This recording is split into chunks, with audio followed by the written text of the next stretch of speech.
नमस्कार। हमारी भारतीय साम्राज्यों की कहानी में आपका स्वागत है। हमने इस कहानी के पिछले पार्ट में देखा था 1857 की क्रांति के कारणों, परिणामों और उनकी पूरे स्वरूप की चर्चा की थी। आज देखते हैं 1857 की क्रांति के नायकों के बारे में। देखिए, 1857 की क्रांति 10 मई 1857 को मेरठ से शुरू हुई थी, जिसका तात्कालिक कारण गाय और सुअर की चर्बी युक्त कारतूस थे। और वहां से विद्रोह करके ये सिपाही दिल्ली पहुंचे और दिल्ली में तात्कालिक मुगल बादशाह बहादुर शाह जफर को उन्होंने अपना नेता स्वीकार किया। और इस प्रकार 1857 की क्रांति का नेतृत्व किया था बहादुर शाह जफर ने। तो आइए सर्वप्रथम क्रांति के नायक के बारे में ही जानकारी साझा करते हैं। देखिए, बहादुर शाह का जन्म 24 अक्टूबर 1775 को हुआ था और इनके पिता अकबर द्वितीय थे और इनकी मां का नाम था लालबाई। अपने पिता अकबर द्वितीय की मृत्यु के पश्चात बहादुर शाह जफर वो 28 सितंबर 1837 में मुगल बादशाह बने थे। और उस समय तक दिल्ली की सल्तनत बेहद कमजोर हो चुकी थी और मुगल बादशाह वो केवल नाम मात्र का एक सम्राट बच गया था। भारत के प्रथम स्वतंत्रता संग्राम में महत्वपूर्ण भूमिका निभाने की जफर को भारी कीमत भी बाद में चुकानी पड़ी थी। उनके पुत्रों और उनके प्रपुत्रों को ब्रिटिश अधिकारियों ने सरेआम गोलियों से भून डाला था। उन्हें भी बंदी बनाकर रंगून ले जाया गया और जहां उन्होंने 7 नवंबर 1862 में एक बंदी के रूप में रहते हुए दम तोड़ा था। उन्हें रंगून में स्वेडागोन पेगोडा के नजदीक दफनाया गया। उनके दफन स्थल को अब बहादुर शाह जफर दरगाह के नाम से जाना जाता है। आज भी कोई देश प्रेमी व्यक्ति जब तात्कालीन बर्मा या म्यांमार की यात्रा करता है तो वह जफर की मजार पर जाकर उन्हें श्रद्धांजलि देता है। लोगों के दिल में उनके लिए कितना सम्मान था, इसका अंदाजा इसी बात से लगाया जा सकता है कि हिंदुस्तान में जहां कई जगह सड़कों का नाम उनके नाम पर रखा गया है, वहीं पाकिस्तान के लाहौर शहर में भी उनके नाम पर एक सड़क का नाम रखा गया है। बांग्लादेश के ओल्ड ढाका शहर स्थित विक्टोरिया पार्क का नाम बदलकर अब बहादुर शाह जफर पार्क कर दिया गया है। 1857 में जब हिंदुस्तान की आज़ादी की चिंगारी भड़की थी तो सभी विद्रोही सैनिकों और राजा महाराजाओं ने उन्हीं को हिंदुस्तान का सम्राट मान लिया था और उनके नेतृत्व में अंग्रेजों की ईंट से ईंट बजानी प्रारंभ कर दी। अंग्रेजों के खिलाफ भारतीय सैनिकों की बगावत को देखकर बहादुर शाह जफर का भी गुस्सा फूट पड़ा था और उन्होंने अंग्रेजों को हिंदुस्तान से खदेड़ने का आह्वान कर डाला। भारतीयों ने दिल्ली और देश के अन्य हिस्सों में अंग्रेजों को बड़ी शिकस्त दी थी। शुरुआत के जो परिणाम थे वो हिंदुस्तानी योद्धाओं के पक्ष में रहे, लेकिन बाद में अंग्रेजों के छल कपट के चलते प्रथम स्वाधीनता संग्राम का रुख ही बदल गया और अंग्रेज बगावत को दबाने में कामयाब हो गए थे। इसका एक महत्वपूर्ण कारण तो यह था कि बहुत सी रियासतें अंग्रेजों के पक्ष में खड़ी हो चुकी थी। बहादुर शाह जफर ने हुमायूं के मकबरे में शरण दी, लेकिन मेजर हडसन ने उन्हें उनके बेटे मिर्जा मुगल और खिजर सुल्तान और पोते अबू बकर के साथ पकड़ लिया था। अंग्रेजों ने जुल्म की सभी हदें पार कर दी और जब बहादुर शाह जफर को भूख लगी तो अंग्रेजों ने उनके सामने थाली में परोसकर उनके बेटों के सिर पेश कर दिए थे। उन्होंने अंग्रेजों को जवाब दिया कि हिंदुस्तान के बेटे देश के लिए सिर कुर्बान कर अपने बाप के पास इसी अंदाज में आया करते हैं। आजादी के लिए हुई बगावत को पूरी तरह खत्म करने के मकसद से अंग्रेजों ने अंतिम मुगल बादशाह को देश से निर्वासित कर रंगून भेज दिया था। इस प्रकार अंतिम मुगल बादशाह जो भारतीय स्वतंत्रता संग्राम के प्रथम के अग्रदूत रहे थे, उन्होंने बर्मा रंगून के अंदर ही अपनी अंतिम सांस ली थी। ये एक बहुत ही बड़े देशभक्त थे और ये बात उनकी शायरियों में भी झलकती है। हालांकि इनके नेतृत्व में लड़ा गया पहला भारत का स्वतंत्रता संग्राम है वो असफल रह गया।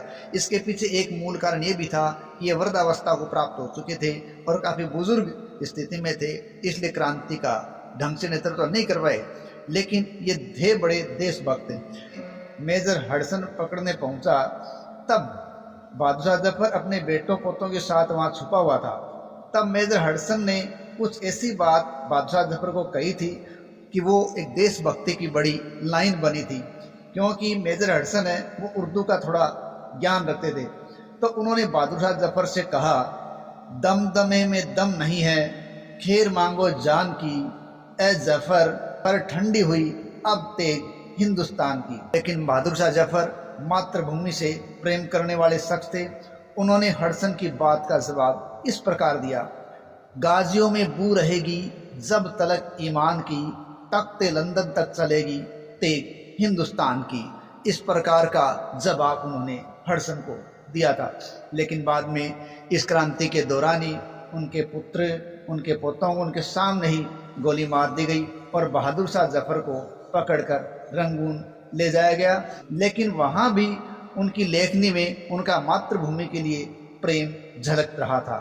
उन्होंने लिखा था, कितना है बदनसीब जफर दफन के लिए, 2 गज जमीन भी न मिली कुए यार में। और अपनी माटी के लिए उनकी दिली मोहब्बत हर जगह उनकी शायरियों में झलकती है। जब उनको दिल्ली के लाल किले से निकाला गया तो छोड़ते वक्त भी उन्होंने बड़े मार्मिक शब्दों में अपनी मातृभूमि के प्रेम को बताया था। उन्होंने लिखा था, दरो दीवार को बड़ी हसरत से नज़र करते हैं, खुश रहो अहले वतन हम तो सफ़र करते हैं। इस प्रकार बहादुर शाह जफर एक बड़े देशभक्त थे जिनकी शायरियों में देशभक्ति झलक रही है।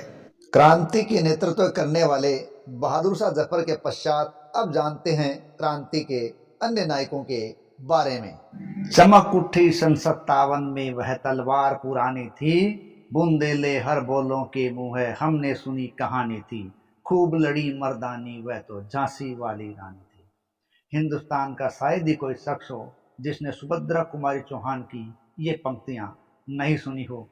इसी झांसी की रानी वीरांगना पर कहानी आपको बताते हैं कि किस प्रकार इस वीरांगना ने अपने आप को भारतीय इतिहास के अंदर अविस्मरणीय बना दिया था। बनारस के करहड़ा ब्राह्मण परिवार में जन्मी लक्ष्मीबाई ने 1842 में झांसी के महाराजा गंगाधर राव से विवाह किया था। 1853 में महाराजा की मृत्यु हो गई तो गवर्नर जनरल लॉर्ड डलहौजी के अधीन ब्रिटिश ईस्ट इंडिया कंपनी ने उनके दत्तक उत्तराधिकारी के दावे को मान्यता देने से इनकार कर दिया और गोद निषेध प्रथा, व्यक्तिगत सिद्धांत या डॉक्ट्राइन ऑफ लैप्स के तहत झांसी पर कब्जा कर लिया। रानी नियंत्रण छोड़ने के लिए तैयार नहीं थी और 1857 में अंग्रेजों के खिलाफ विद्रोह में शामिल हो गई। उन्होंने ब्रिटिश कंपनी के सहयोगियों के खिलाफ झांसी की सफल रक्षा का नेतृत्व किया। लेकिन 1858 की शुरुआत में हुरोज की कमान के तहत झांसी ब्रिटिश सेना के हाथों में चली गई। रानी घोड़े पर सवार होकर भागने में सफल रही और ग्वालियर पर कब्जा करने में विद्रोहियों में शामिल हो गई, जहां उन्होंने नाना साहेब को पुनर्जीवित मराठा साम्राज्य का पेशवा घोषित कर दिया। देखिए, रानी लक्ष्मीबाई का जन्म 19 नवंबर 1828 को बनारस या वाराणसी शहर में एक मराठी करहड़े ब्राह्मण परिवार में हुआ था। उनका बचपन का नाम मणिकर्णिका तांबे था और उनका उपनाम मनु था, जिस नाम से उन्हें आसपास के परिवार के लोग बुलाया करते थे। उनके पिता मोरोपंत तांबे थे और उनकी माता भागीरथी स्प्रे थी। उनके माता पिता आधुनिक महाराष्ट्र के रत्नागिरी जिले में स्थित गुहागर तालुका के तांबे गांव से आए हुए थे। जब मणिकर्णिका लगभग 4-5 साल की थी, उसी वक्त कहते हैं उनकी मां की मृत्यु हो गई। उनके पिता कल्याण प्रांत के युद्ध के दौरान एक कमांडर थे। उनके पिता बिठूर जिले के पेशवा बाजीराव द्वितीय के लिए काम किया करते थे और पेशवा उनको छबीली कहा करता था। उनकी शिक्षा घर पर ही हुई थी। उन्हें पढ़ना लिखना सिखाया गया। वे बचपन में अपनी उम्र के अन्य लोगों की तुलना में अधिक स्वतंत्र थी। उनकी पढ़ाई में निशानेबाजी भी शामिल थी, घुड़सवारी भी शामिल थी, तलवारबाजी भी शामिल थी और अपने बचपन के दोस्तों नाना साहब और त्यांता टोबे के साथ मलखंब में भी वो शामिल थी। हम जानते हैं कि भारतीय समाज है वो पितृसत्तात्मक है, लेकिन रानी लक्ष्मीबाई इस चीज से कहीं दूर थी। रानी लक्ष्मीबाई ने इस समय भारत के समाज में महिलाओं के लिए पितृसत्तात्मक सांस्कृतिक अपेक्षाओं में से कई के खिलाफ काम किया था और वे अपने अनूठे दृष्टिकोण और पूरे समाज के सामने भी सामाजिक मानदंडों के खिलाफ लड़ने के अपने साहस के लिए हमेशा जानी जाती रहेगी। रानी लक्ष्मीबाई महल और मंदिर के बीच अनुरक्षकों के साथ घोड़े पर सवार होकर यात्रा करने की आदत थी। हालांकि कभी कभी उन्हें पालकी में ले जाया जरूर जाता था। उनके घोड़ों में सारंगी, पवन और बादल शामिल थे और उनका मुख्य घोड़ा पवन था। इतिहासकारों के अनुसार 1853 में किले से भागते समय वह बादल पर सवार थी। उनके महल रानी महल को अब एक संग्रहालय में बदल दिया गया है। 9वीं और 12वीं शताब्दी ईस्वी के बीच की अवधि के पुरातात्विक अवशेषों का इसमें और भी संग्रह किया गया है, जबकि झांसी का इतिहास 1842 मई से 1857 तक महारानी लक्ष्मीबाई के साथ रहता है। मणिकर्णिका का विवाह झांसी के महाराजा गंगाधर राव नेवालकर के साथ 1842 में हो गया था और बाद में उनको हिंदू देवी लक्ष्मी के सम्मान में लक्ष्मीबाई कहा गया। और महाराष्ट्रीय परंपरा के अनुसार महिलाओं को शादी के बाद एक नया नाम दिया जाता है। उसी परंपरा के तहत महारानी लक्ष्मीबाई को यह नाम दिया गया था। सितंबर 1851 में उन्होंने एक लड़के को जन्म दिया, जिसके कारण झांसी की दशा और दिशा ही बदल गई। लेकिन ये झांसी की खुशी ज्यादा लंबे समय तक नहीं रह सकी। उस बच्चे का नाम दामोदर राव रखा गया था, लेकिन एक बीमारी के कारण वो 3 से 4 महीने का हुआ तभी मर गया था। इस प्रकार झांसी को एक बड़े दुख का सामना करना पड़ा। महाराजा ने आनंद राव नामक एक बच्चे को गोद ले लिया, जो गंगाधर राव के चचेरे भाई का बेटा था, जिसका नाम बदलकर महाराजा की मृत्यु से एक दिन पहले दामोदर राव रखा गया था। गोद लेने की प्रक्रिया ब्रिटिश राजनीतिक अधिकारी की उपस्थिति में हुई थी, जिसे महाराजी की ओर से एक पत्र भी दिया गया था, जिसमें निर्देश दिया गया था कि बच्चे के साथ सम्मान से पेश आया जाए और झांसी की सरकार उसकी विधवा को उसके जीवन काल के लिए दिया जाए। नवंबर 1853 में महाराजा की मृत्यु हो गई और उसके बाद, क्योंकि दामोदर राव एक दत्तक पुत्र थे, ब्रिटिश ईस्ट इंडिया कंपनी ने गवर्नर जनरल लॉर्ड डलहौजी के अधीन व्यक्तिगत सिद्धांत अर्थात गोद निषेध सिद्धांत लागू कर दिया। दामोदर राव के सिंहासन के दावे को उन्होंने खारिज कर दिया और इसी आधार पर उन्होंने झांसी के राज्य को अपने क्षेत्र में मिला लिया। जब उन्हें इस बारे में बताया गया तो उन्होंने चिल्लाते हुए कहा, मैं अपनी झांसी बिल्कुल भी नहीं दूंगी। मार्च 1854 में रानी लक्ष्मीबाई को 60,000 रुपए की वार्षिक पेंशन दी गई और महल और किले को छोड़ने का आदेश उनको दे दिया गया।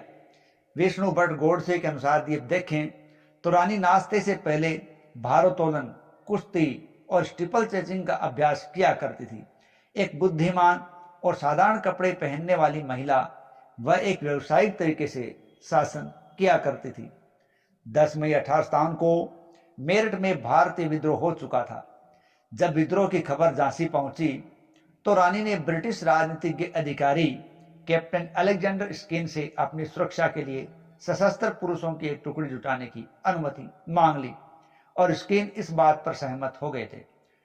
1857 की गर्मियों में क्षेत्रीय अशांति के बीच शहर अपेक्षाकृत शांत था, लेकिन रानी ने अपने विषयों को, अपने लोगों को आश्वासन देने के लिए झांसी की सभी महिलाओं के सामने हल्दी कुमकुम समारोह धूमधाम से मना लिया और उन्हें यह विश्वास दिलाया कि अंग्रेज कायर थे और उनको उनसे डरने की कतई जरूरत नहीं है और ना ही वो डरेंगे। इस प्रकार उनको विश्वास में ले लिया।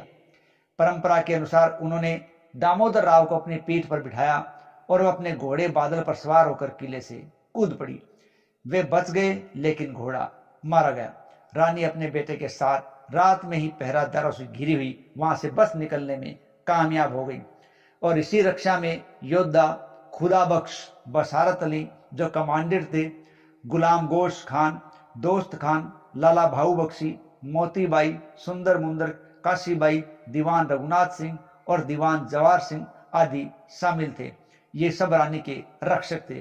कुछ पहरेदारों के साथ कालपी चली गई और वहां त्यांता टोपे सहित अन्य विद्रोही बलों के साथ वो शामिल हो गई और उन्होंने कालपी शहर पर कब्जा कर लिया और उसकी रक्षा के लिए वो तैयार हो गई। 22 मई को नेता झांसी रानी त्यांता टोपे, बांदा के नवाब और राव साहब एक बार सारे मिले और भाग गए। वे ग्वालियर आए और भारतीय सेना में वो शामिल हो गए। इन्होंने अब शहर पर कब्जा कर लिया था। महाराजा सिंधिया मोरार के युद्ध में मैदान से आगरा भाग चुके थे और इस प्रकार क्रांतिकारी रणनीति ग्वालियर किले पर कब्जा करने के इरादे से ग्वालियर की ओर बढ़े और विद्रोही सेना ने बिना किसी विरोध के इस शहर पर कब्जा कर लिया था। विद्रोहियों ने नाना साहब को मराठा प्रभुत्व के रूप में पेशवा के रूप में घोषित कर दिया और राव साहब को ग्वालियर में उनके गवर्नर के रूप में नियुक्त कर दिया। रानी और अन्य विद्रोही नेताओं को ग्वालियर की रक्षा के लिए तैयार रहने और राजी करने की कोशिश असफल रही, क्योंकि उन्हें उम्मीद थी कि ब्रिटिशर्स जल्दी ही हमला करेंगे। जनरल हुरोज की सेना ने 16 जून को मोरार पर कब्जा कर लिया और फिर शहर पर हमला किया था। 17 जून को ग्वालियर के फूलबाग के पास कोटा की सराय में कैप्टन हुरोज के नेतृत्व में 8वीं हुसर्स की एक टुकड़ी आई थी, जिसे किंग्स रॉयल आयरिश कहा गया था। इस टुकड़ी ने रानी लक्ष्मीबाई की कमान वाली बड़ी भारतीय सेना से एक बड़ी लंबी लड़ाई लड़ी थी और यह सेना उस क्षेत्र को छोड़ने की कोशिश कर रही थी, लेकिन 8वीं हुसर्स ने भारतीय सेना पर हमला कर दिया और बताया जाता है लगभग 5000 भारतीय सैनिकों को उस सेना ने मार डाला था, जिसमें लगभग 16 वर्ष से अधिक उम्र के सभी भारतीय भी शामिल थे। उन्होंने 2 बंदूकें ली और फूलबाग शिविर के माध्यम से हमला जारी रखा था। यहाँ एक प्रत्यक्षदर्शी के अनुसार माने तो इस मुठभेड़ में रानी लक्ष्मीबाई ने घुड़सवार की वर्दी पहन ली और दूसरों से अलग हुई और हुसर्स में से एक पर हमला कर दिया।